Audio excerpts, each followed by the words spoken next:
அன்பின் இரட்சகர் இயேசு கிறிஸ்துவின் நாமத்தில் வாழ்த்துக்கள். சங்கீதம் 96 அதிகாரம் 2 கர்த்தரை பாடி அவருடைய நாமத்தை ஸ்தோத்தரித்து நாளுக்கு நாள் அவருடைய இரட்சிப்பை சுவிசேஷமாய் அறிவியுங்கள். கர்த்தரை பாடி, அதுக்கு முந்தின வசனம் எல்லாரும் கர்த்தரை பாடுங்கள் என்று சொல்லுகிறது. அவருடைய நாமத்தை ஸ்தோத்தரித்து நாளுக்கு நாள் அவருடைய இரட்சிப்பை சுவிசேஷமாய் அறிவியுங்கள். இந்த சங்கீத பகுதியிலே ஆண்டவரை துதிக்கவும் ஸ்தோத்திரிக்கவும் சொல்லிவிட்டு நாளுக்கு நாள் அவருடைய இரட்சிப்பை சுவிசேஷமாய் அறிவியுங்கள் என்று ஒரு கட்டளை கொடுக்கிறதை நாம் பார்க்கிறோம். பூரண சுவிசேஷம் என்றால் என்ன? கொரிந்து சபைக்கு பவுல் எழுதும் பொழுது 1 கொரிந்தியர் 15 அதிகாரம் 3 4 அவர் சொல்லுகிறார், நான் அடைந்ததும் உங்களுக்கு பிரதானமாக ஒப்புவித்ததும் என்னவென்றால் கிறிஸ்துவானவர் வேத வாக்கியங்களின்படி நமது பாவங்களுக்காக மரித்து அடக்கம் பண்ணப்பட்டு வேத வாக்கியங்களின்படி 3ஆம் நாளில் உயிர்த்தெழுந்து கேபாவுக்கும் பின்பு 12 தரிசனமானார். 8 எல்லாருக்கும் பின்பு அகால பிறவி போன்ற எனக்கும் தரிசனமானார். இதுதான் பூரண சுவிசேஷம் என்று வேதம் நமக்கு காட்டி கொடுக்கிறது. அவர் நம்முடைய பாவங்களுக்காக மரித்து அடக்கம் பண்ணப்பட்டு வேத வாக்கியங்களின்படி 3ஆம் நாள் உயிரோடு கூட எழுந்தார் என்று சொல்லி, இந்த நற்செய்தி தான் எல்லாருக்கும் சுவிசேஷமாக நாளுக்கு நாள் அறிவிக்க வேண்டும் என்று சொல்லி சங்கீதக்காரன் சொல்லுகிறதை நாம் பார்க்கிறோம். பாவத்தின் சம்பளம் மரணம். எல்லா மனிதர்களும் பாவம் செய்து தேவ மகிமை அற்றவர்களாய் மாறினபடியினாலே எல்லா மனிதர்களுக்கும் ஒரு ஆக்கினை தீர்ப்பு ஒன்று இருக்கிறது. அது மரண தண்டனை என்பதை வேதம் நமக்கு சொல்லிக் கொடுக்கக்கூடியதாக இருக்கிறது. ஆக்கினை என்பது அது ஒரு தண்டனை, மிகப்பெரிய தண்டனை, தீர்ப்பை குறிக்கிறது. சிக்ஷை என்பது நம்மை நேர்வழிப்படுத்தும்படியாக நம்மை சரியாக ஒழுக்கமுள்ள ஒரு வாழ்க்கை வாழும்படியாக பெற்றோர்களோ ஆசிரியர்களோ சிக்ஷிப்பது போல ஆண்டவர் நம்மை சிக்ஷித்து நடத்துகிறதை சிக்ஷை என்று வேதம் கூறுகிறது. பாவம் செய்த ஒரு மனிதனுடைய வாழ்விலே அவன் நிச்சயமாக பாவத்தின் சம்பளம் மரண தண்டனையைத்தான், ஆக்கினை தீர்ப்பைத்தான் அவன் பெற வேண்டும் என்று சொல்லி இருந்த போதிலும் கூட அவர் ஆண்டவராகிய இயேசு ரோமர் 8 அதிகாரம் 3 பின்பகுதியிலே தேவன் தமது குமாரனை பாவ மாம்சத்தின் சாயலாகவும் பாவத்தை போக்கும் பலியாகவும் அனுப்பி மாம்சத்திலே பாவத்தை ஆக்கினைக்குள்ளாக தீர்த்தார். இந்த ஆக்கினை தீர்ப்பு இயேசு கிறிஸ்துவின் சிலுவை மரணத்தில் நிறைவேறிவிட்டது. சிலுவை மரணத்திலே அங்கே ஒரு நியாய தீர்ப்பு நடக்கிறதை நாம் பார்க்கிறோம். தேவன் அங்கே குற்றவாளியாக தம்மைத்தாமே ஒப்பு கொடுக்கிறார். பாவத்தினுடைய சாயலாக, பாவ மாம்சத்தின் சாயலாக, பாவத்தை போக்குகிற ஒரு பலியாக அதற்கென்று கொடுக்கப்படுகிற தண்டனையை அவரே ஏற்றுக்கொண்டு நம்மை அங்கே அவர் விடுதலை செய்கிறதை பார்க்கிறோம். அதைத்தான் ஏசாயா தீர்க்கன் அழகாக சொல்லுகிறார்.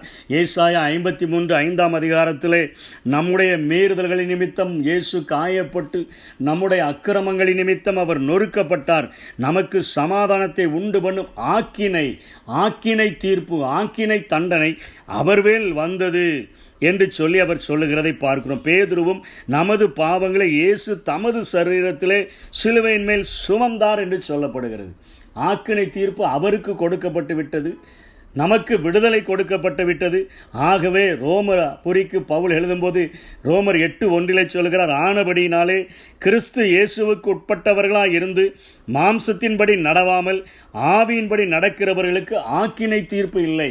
இனிமேல் நமக்கு ஆக்கினை தீர்ப்பு, தண்டனை இல்லை என்று சொல்லி நம்மை விடுதலை பெற்றவர்களாக மாற்றிவிடுகிறதே.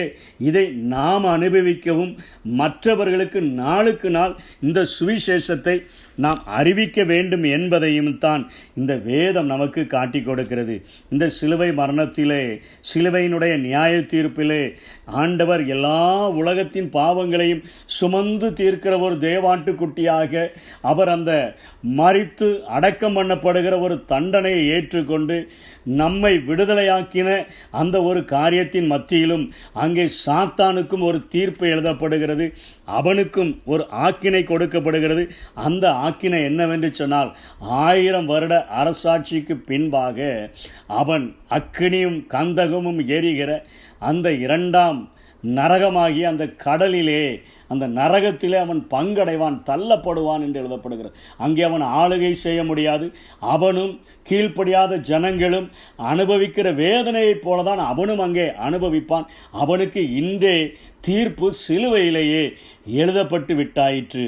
ஆண்டவர் சிலுவையிலே உயிரோடு கூட எழும்பும் பொழுது அவனுடைய எல்லா ஆளுகைகளையும், அவனுடைய துரைத்தனங்களையும், அதிகாரங்களையும் உரிந்து கொண்டவராக அவனை வெளியரங்கமான அவனை கோலமாக்கி ஆண்டவர் சொல்லுகிறார், இப்பொழுது மரணத்திற்கும் பாதாளத்திற்கும் உடைய திறவுகோல் என்னுடைய கைகளிலே இருக்கிறது என்று சொல்லுகிறாரே. அந்த நற்செய்தியைத்தான் இந்த உலகத்துக்கு அறிவிக்கும்படியாய் வேதம் நம்மை அழைக்கக்கூடியதாக இருக்கிறது. இந்த உலகத்தில் மிகவும் அதிகமாக நம்ம அனுபவிக்கக்கூடிய கொடுமை, தண்டனை, வேதனை என்னன்னு சொன்னால், நாம் பாவத்தில் நாம் நிலைத்திருந்தோன்னு சொன்னால், பாவம் செய்து கொண்டு இருந்தோமே என்று சொன்னால் நம்முடைய உள்ளத்தில் ஒரு சமாதானம் இருக்காது. சங்கீதக்காரன் அழகாக சொல்கிறாரு, நான் அடக்கி வைத்த மட்டும், என் பாவம் செய்து செய்து என் உள்ளத்தில் அடக்கி வச்ச மட்டும் நித்தம் என் கதறுதலினாலே என் எலும்புகள் உலர்ந்து போயிற்று, என் காலம் உஷ்ண கால வறட்சியை போல வறண்டு போன ஒரு வாழ்க்கை தான் இந்த உலகத்தில் வாழ்கிறேன். ஆனால் எவனுடைய அக்கிரமங்கள் மன்னிக்கப்பட்டதோ,